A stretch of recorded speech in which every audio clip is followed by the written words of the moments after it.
I really regret to have to say this out loud, but I'm officially going to have to withdraw any and all support for Vegas PBS.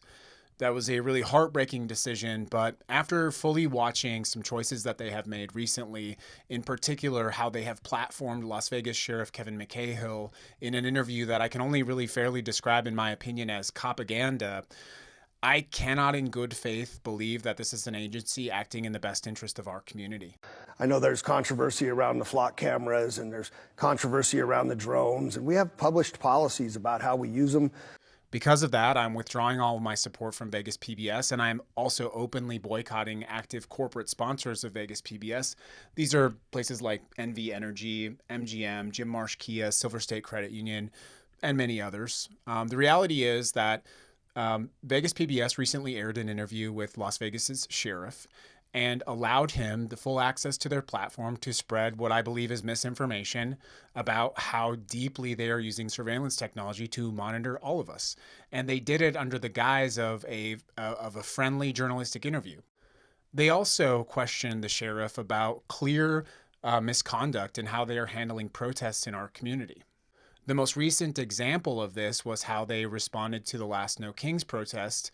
In partnership, I believe, with the city and possibly the federal government, Vegas PBS owed it to our community to properly investigate and to give people on the other side equal time and equal access, but instead they painted the opposition to Metro's response as sort of incidental, and that's not acceptable. If this is what public journalism, public access is going to look like, then we don't need it. I would encourage you instead to support actual, non-biased, independent journalism. The interview they conducted with the sheriff was damaging because it platforms and creates an era of credibility to this abusive police force. Las Vegas Metro Police have paid over $13 million in civil rights settlements since 2020, and that's only what I could find. Treating Metro's abusive response to protests and the suppression of First Amendment activity is not a matter of debate. It is a matter of fact, not only clearly visible, but if Vegas PBS had done any journalistic research, they would have been able to find multiple examples of this, including, for example, partnering with someone to cut down all of the trees in the areas of the protest, literally putting people in danger. And whether that was the city or the federal government or the police, Vegas PBS acts like this is a fair, equal conversation, and it's not.